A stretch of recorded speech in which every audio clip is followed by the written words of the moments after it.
મોરબીમાં યોજાયેલી ગુજરાત પરિવર્તન પાર્ટીની જાહેર સભામાં ચાલુ વરસાદે હજારોની જનમેદની। ગુજરાત પરિવર્તન પાર્ટીની મોરબી ખાતે યોજાયેલી જાહેર સભામાં કેશુબાપાએ પોતાનો અસલી મિજાજ દેખાડ્યો હતો અને ભાજપ સરકાર પર શબ્દોના બાણ વીંજ્યા હતા। તેમણે જણાવ્યું હતું કે મેં સારું કામ કર્યું છે અને આગળ પણ કરતો રહીશ। મારે ગુજરાતમાં પરિવર્તન લાવવું છે। મુખ્યમંત્રી શ્રી નરેન્દ્ર મોદીને ટાર્ગેટ બનાવતા તેમણે જણાવ્યું હતું કે મોદી સરકાર કરોડોના ભ્રષ્ટાચારને છુપાવવા લોકાયુક્તની નિમણૂક થવા દેતા નથી। જો મારી સરકાર આવશે તો પારદર્શક વહીવટ ચલાવવામાં આવશે અને તે માટે લોકાયુક્તની સાથે પ્રજાના પ્રશ્નોના ઝડપી નિકાલ માટે દરેક જિલ્લામાં લોક પ્રહરીની નિમણૂક કરવામાં આવશે। મોરબી ખાતેની આ જાહેર સભામાં મોરબી શહેર ભાજપના પૂર્વ પ્રમુખ દેવકરણભાઈ, પાલિકાના પૂર્વ ઉપપ્રમુખ A.K. પટેલ, જાણીતા ઉદ્યોગપતિ હરજીવનભાઈ ઘોડાસરા સહિત અનેક પૂર્વ કાઉન્સિલરો અને સરપંચો સાથે લગભગ 300 જેટલા લોકો ગુજરાત પરિવર્તન પાર્ટીમાં જોડાયા હતા। આ સમાચાર વાયુવેગે શહેરમાં પ્રસરી જતા રાજકીય ગરમાવો આવ્યો હતો। અહેવાલ સત્યમ હંસોરા, 7 ન્યૂઝ, મોરબી। સવિશેષ કાર્યક્રમો શું કરવા જરૂરી છે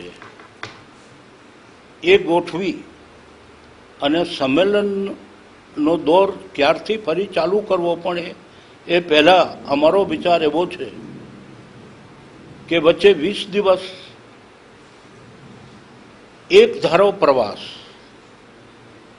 એટલે જેને રોડ શો કહો અથવા તો એક જાતના પરિવર્તન માટેની યાત્રા, સંદેશ પ્રજા સુધી પહોંચે એ પ્રકારનો કાર્યક્રમ કદાચ અમે જો પરમ દિવસે નક્કી કરશું તો તે અથવા એકાદ બે દિવસ આગળ પાછળ થાય તારીખો, ટેન્ટેટિવ વિચાર કર્યો છે કે 19મી તારીખથી આ પરિવર્તન સંદેશ યાત્રા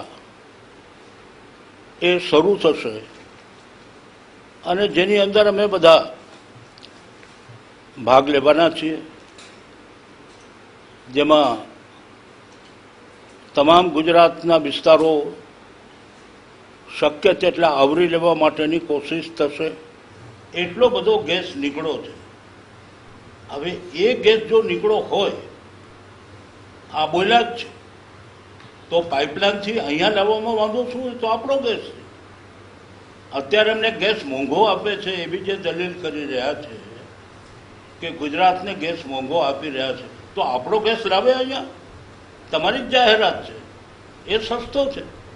આપણે ગુજરાતે કાઢેલો ગેસ છે, પરંતુ નીકળો નથી, બોગસ જાહેરાતો છે અને એને કારણે એ બધું ઢાંકવા માટે અત્યારે ગેસ માટેની જાહેરાતો આપ્યા કરે, તમાચો મારવાની। આ જાહેરાતો જે છે ને એ આ ટાઈપની હોઈ શકે નહીં।